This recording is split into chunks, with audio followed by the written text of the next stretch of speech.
Bonjour Samba, Bonjour, je suis bien content que tu m'accueilles chez toi. avec plaisir. Alors on est à Tartane, Tartane, tout à fait. en Martinique, Oui, la ville de Trinité. à la commune de Trinité. Voilà. C'est une ville ou une commune? C'est les deux. C'est les deux. Ouais, Donc toi tu es d'origine sénégalaise tout à fait. et martiniquais Et oui, par la force des choses, Voilà. je suis là depuis 2016.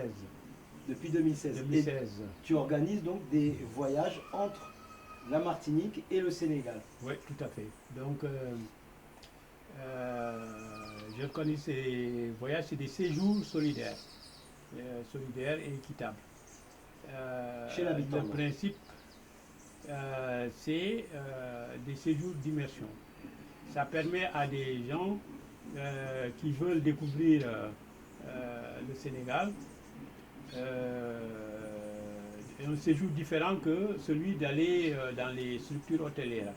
C'est-à-dire que ce que nous prenons, c'est la rencontre véritable avec les populations du Sénégal. Vous voyez? Donc pour ce faire, on a plusieurs partenariats dans plusieurs contrées du Sénégal.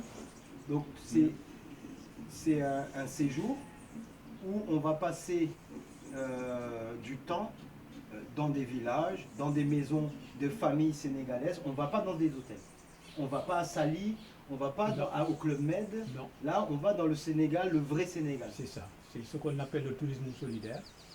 Alors, l'idée, c'est vraiment de rencontrer les populations, de faire leur connaissance, de vivre au quotidien parmi ces populations, mais aussi, quand on a envie, de participer à des projets sur place. Comme Andem, ceux qui font par exemple des projets de développement. Voilà, Andem par exemple, donc il y a une communauté Baïfal qui existe là depuis une quarantaine d'années. Et donc, ils développent beaucoup d'activités artisanales, notamment dans le commerce équitable. Et donc, ça fait plein d'activités que les gens peuvent intégrer, hein, et participer à leur manière. Ils ont regroupé une quinzaine de villages, tu m'as dit, C'est ça. sur un projet de disons développement. qu'ils font partie du projet. Ouais. Parce que de ce fait, comme cette structure artisanale qui a plusieurs ateliers à l'intérieur, dans le cuir, dans le métal, J'ai même vu le charbon.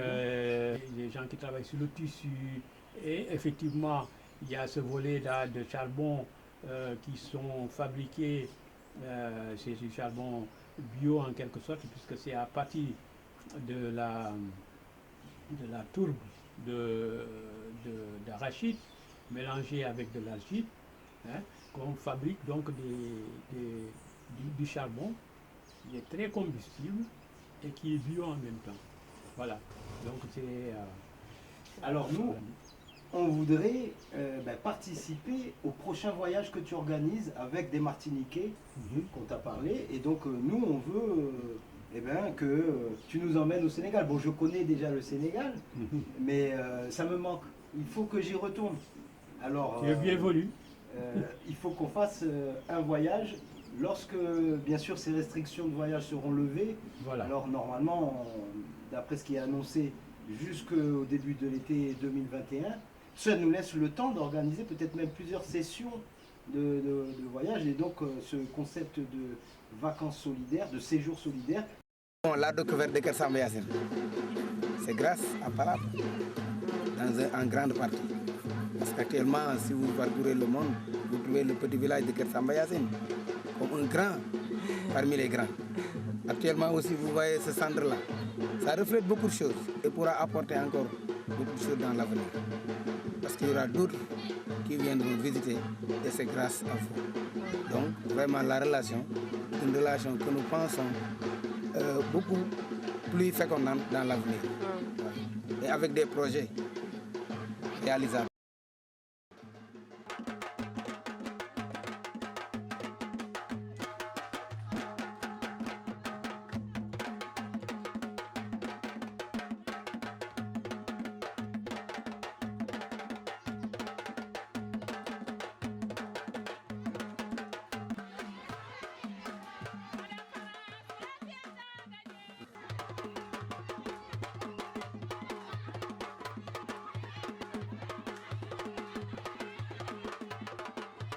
C'est-à-dire que moi, par exemple, au lieu de payer un appartement à Cœur Issa, par exemple à Thiès, il y avait un appartement tout neuf, dans un immeuble tout neuf. C'était un Sénégalais qui revenait d'Europe, qui avait investi dans un immeuble, et il louait pour l'équivalent de 350 € un appart que même en métropole, pour les 1200, 1500 €, on ne l'a pas.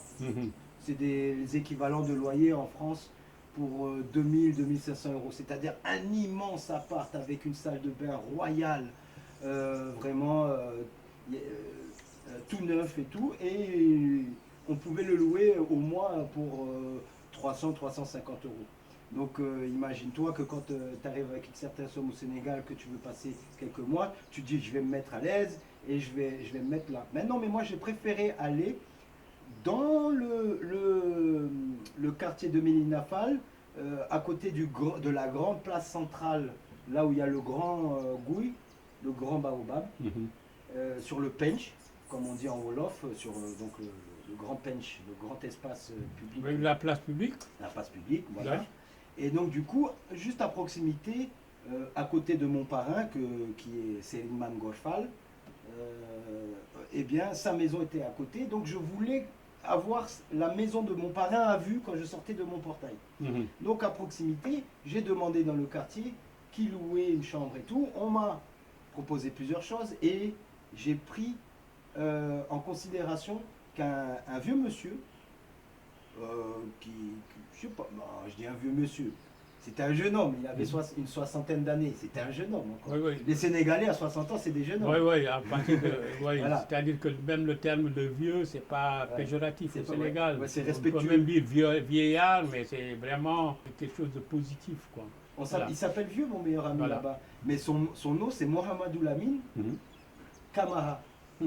Mais au lieu de dire Mohamedou Lamine, pour pas que les gens utilisent son prénom à mauvais escient dans des phrases, sa famille et tout le monde l'appelle Vieux.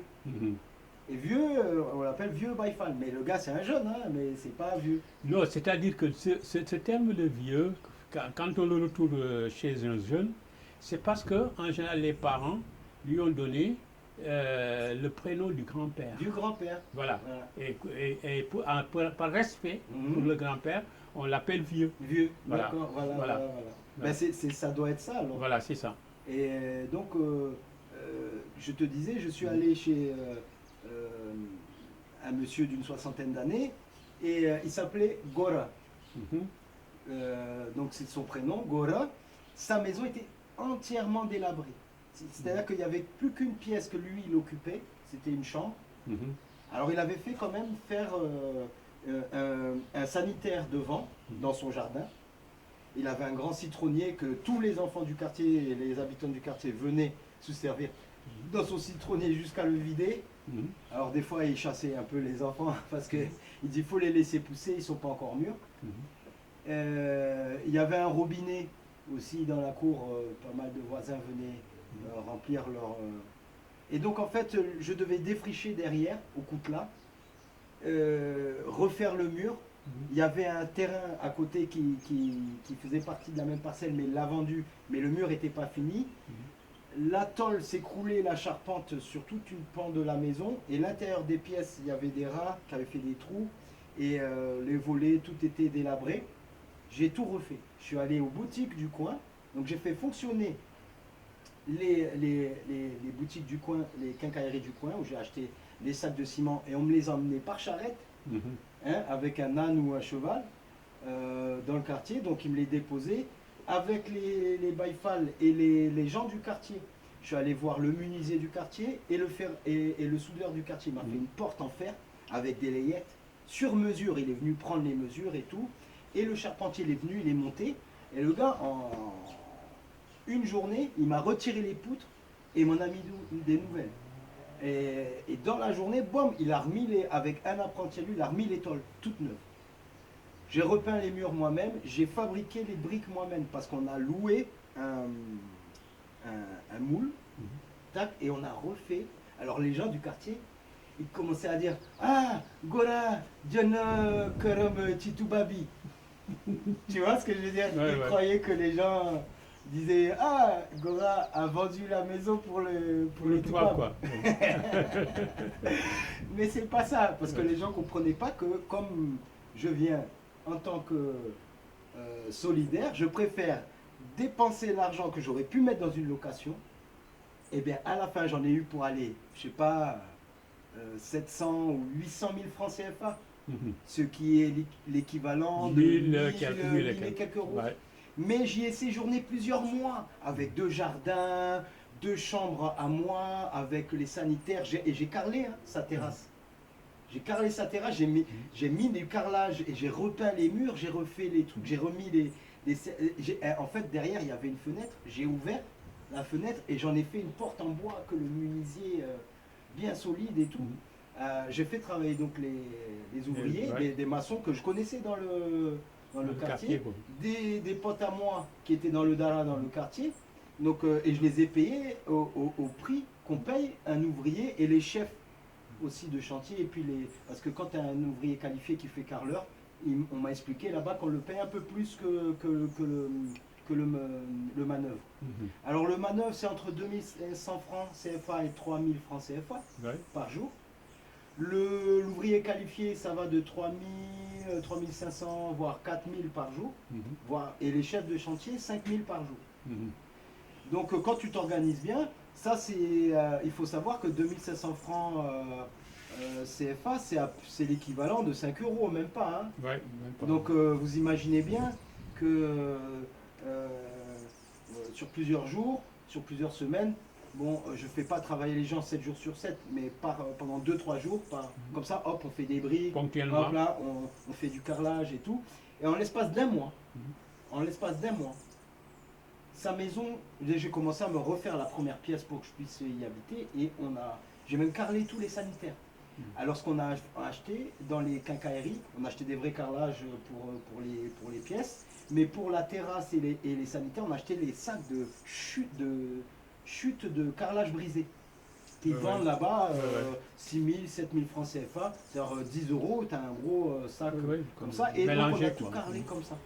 Donc on a passé notre séjour en dépensant, on a rénové, et quand je suis parti, et moi je payais un loyer en plus au monsieur, 25 000 francs par mois, et dans le contrat, c'est moi-même qui ai rédigé le règle du contrat, mais les gens ils comprenaient pas, ils disaient mais pourquoi il faut lui demander, tu payes du loyer et tout. Je dis non mais laisse faire. Les gens ils comprenaient pas que moi je viens, je paye mon loyer, et le gars, bon on avait des petites factures, hein.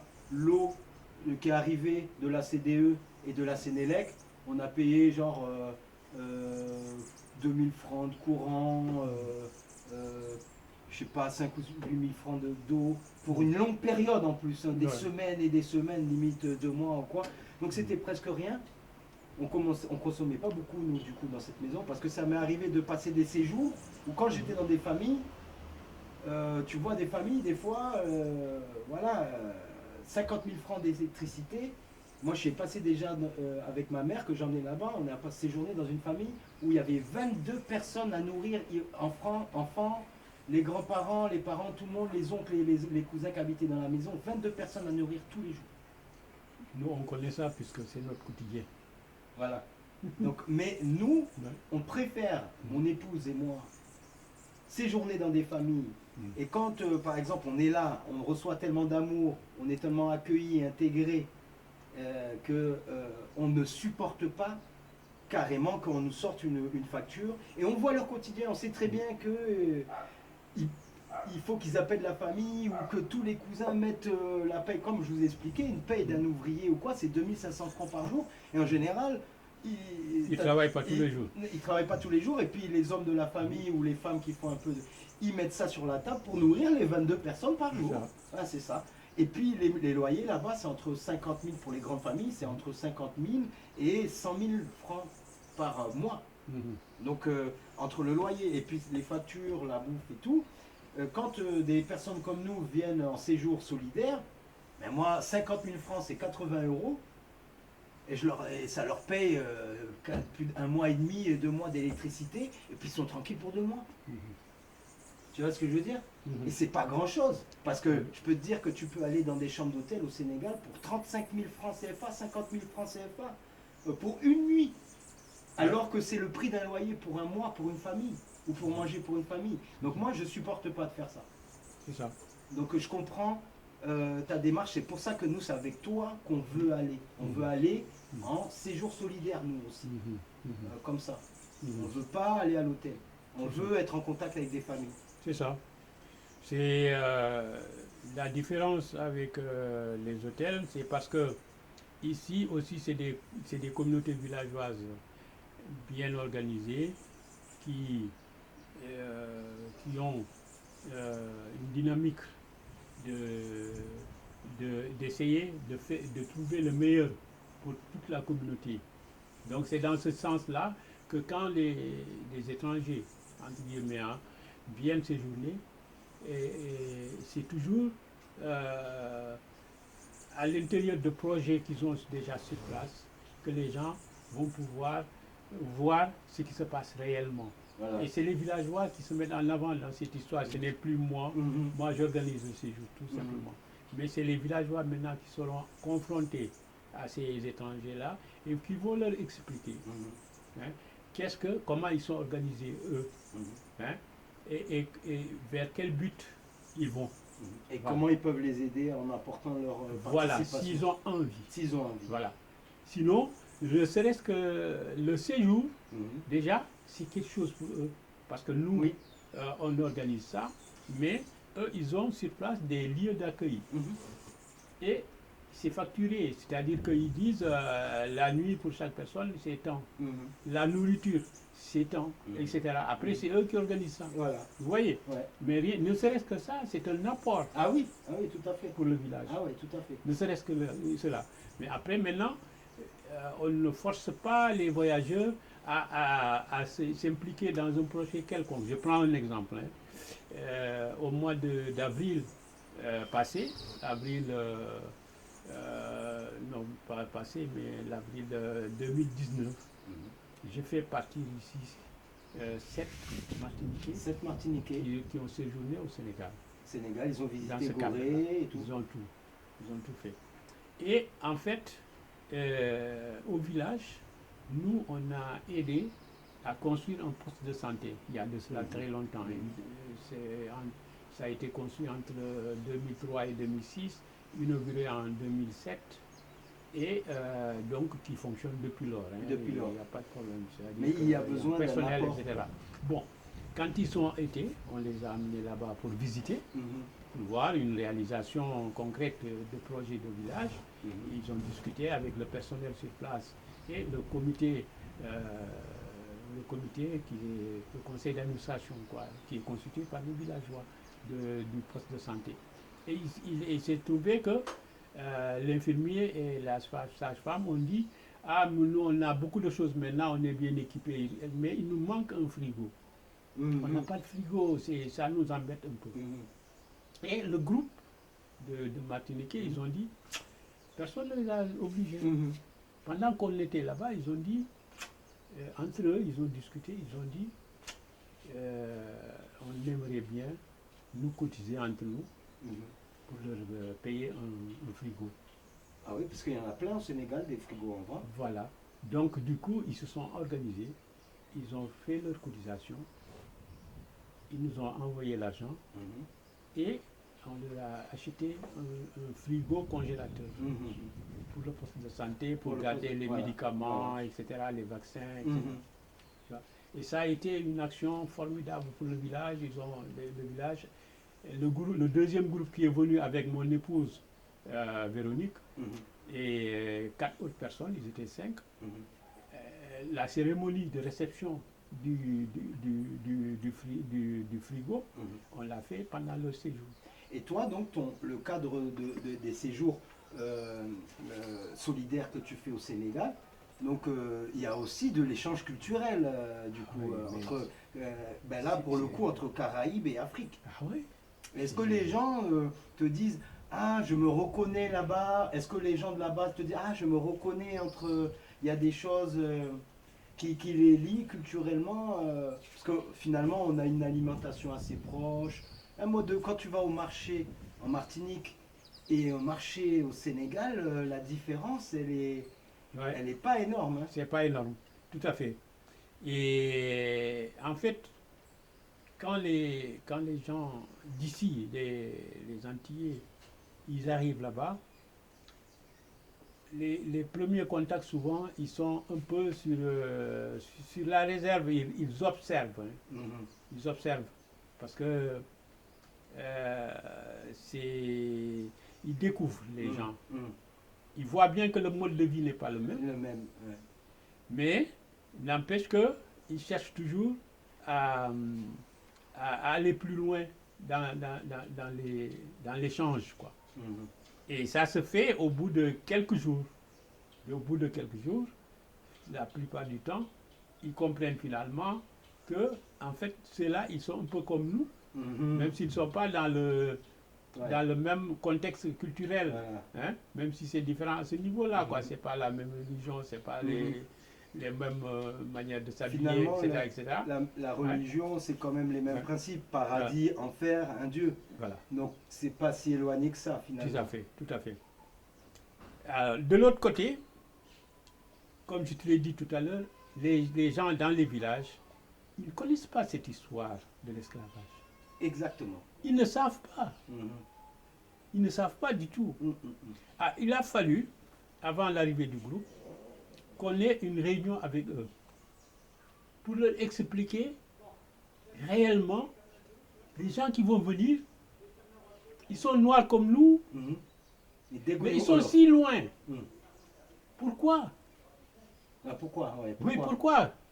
Et là, on leur a expliqué toute l'histoire qui a fait que ces gens-là se sont retrouvés très très loin comme ça. Ça, c'était un problème pour moi pour expliquer aux gens, parce que souvent quand j'allais dans les villages comme ça, mais je ne trouvais pas des personnes qui connaissaient même la Martinique ou la Guadeloupe. Non, ils me disaient la Guadeloupe. Ils connaissent la France. Ils te disent c'est en France, c'est à côté de Paris. Voilà. Vraiment, c'est quelque chose qui leur échappe. Voilà. Alors bien sûr, je suis tombé sur des gens qui sont instruits, et quand je leur ai dit que je venais de Guadeloupe, ils m'ont dit les dom-toms. Voilà. Les intellectuels, il n'y a pas de problème avec eux. Mais souvent, les gens qui n'ont pas été trop à l'école, ils ne connaissent pas cette histoire. Surtout et quand on a fait une réunion, j'étais avec Chérif, quoi. Et en fait, j'ai senti, quand on a raconté cette histoire-là, dans la salle, j'ai senti un silence. Les gens se sont mis dans une sorte de réflexion collective, comme ça. Et c'est bien après qu'ils ont commencé à poser de petites questions comme ça. Ah bon? Ah, dis donc. Alors, en fait, c'était partage de la douleur, ce qui s'est passé. Tu vois? C'était ça. Ils étaient là, ils disaient, mais comment des choses comme ça se sont passées ici? Ils nous ont pris des gens pour les emmener si loin, etc. Tu vois, c'est cette compassion. Mais sans qu'ils en soient au courant. Voilà. Parce que moi, c'est pareil. Dès que j'arrivais dans un village, ou même en ville, parce que la plupart des gens qui habitent à Dakar ou dans les villes, finalement, ils ne sont pas des villes pour la plupart, ils viennent de villages. Et franchement, c'est pas quelque chose qui est répandu. C'est pas quelque chose qui est connu. C'est bizarre. D'ailleurs, pour moi, c'était bizarre. En tant que personne d'origine caraïbéenne, bon, bien sûr, mon père est métropolitain et tout, mais bon, moi j'ai grandi en Guadeloupe, ma mère est guadeloupéenne et tout. Donc c'était une histoire qui m'a toujours suivi toute ma vie, cette histoire d'esclavage. Surtout que moi j'étais en Guadeloupe et donc du coup, des fois j'ai subi des remarques par rapport à ma couleur, parce qu'il y a des gens, des fois, ils ne voient pas que je suis métisse. Alors, ils me reprochaient certaines choses, que lorsqu'ils apprenaient que ma mère était guadeloupéenne, ils se ravisaient, ils disaient « Ah, excuse-nous » et tout. Mais en fait, finalement, c'est quelque chose qui nous a suivis, nous, parce qu'on grandit dans cette connaissance-là. Mais là-bas, de l'autre côté, eux, des fois même, ils n'en ont jamais entendu parler. Et je leur demande, mais tu ne te poses pas la question de pourquoi il y a autant de Noirs en Amérique? Je dis, tu connais les Noirs américains quand même? Ils me disent, oui, et tout. Je dis, mais comment ils sont arrivés là-bas? Voilà, et donc, ils ne se posent pas ces questions-là, effectivement. Et en fait, quand les gens sont arrivés, on a senti combien c'était important justement de faire cette préparation, de cette sensibilisation. Parce que on a vu combien ils se sont mobilisés pour que ce séjour-là se passe dans de bonnes conditions. Voilà, au point de vue des échanges, etc. Donc du coup, tu m'as donné un petit DVD et vous avez un site. C'est ça. Alors le site, bien sûr, je l'afficherai à l'écran. Hein. Voilà. Et donc, ça, c'est les dépliants. Sinon, je peux déjà... Voilà, ça, c'est les dépliants qui concernent l'association, qu'on peut retrouver aussi. Voilà, tout ce qui est sur ces dépliants et sur le site internet de l'association. Voilà, le site internet de Palabres sans frontières. Voyager autrement avec Palabres sans frontières. Séjour équitable et solidaire au Sénégal. Et voici le site, hein, vous voyez, www.palabresansfrontières.com. Voilà. Alors, ça c'est le dépliant, hein, bien sûr. Voilà, c'est le dépliant. Votre village d'accueil au Sénégal, Keur Samba. Keur Samba Yassine. Et toi aussi, tu t'appelles Samba? Moi, je m'appelle Samba. Samba, c'est un prénom sénégalais. Hein, avant d'être une danse brésilienne. Ah oui, la Samba. Et oui, c'est un prénom sénégalais, effectivement. Ben oui, il y a beaucoup de Samba en Afrique subsaharienne. Donc voilà, hein, moi je montre tout ça. Il y a des cases là-bas, c'est le site d'accueil de Keur Samba Yassine. Les gens qui y vont, en fait, ils logent dans ces cases-là. Je vais les montrer parce que voilà, on a ça, c'est le poste de santé par derrière. Voilà, c'est le poste de santé donc que tu nous as parlé. Hein? Ok. Et donc là, j'ai vu qu'à l'intérieur, il y avait les cases. Voilà, les cases d'accueil. C'est là que logent les gens quand ils y vont. Voilà. Ben, c'est très spacieux à l'intérieur. Moi, j'ai déjà séjourné dans des cases comme ça. Voilà. Elles sont rondes avec un... Voilà, à l'intérieur, il y a les chambres. Voilà. C'est à Keur Samba Yassine, c'est à Thiès, hein, donc. Hein.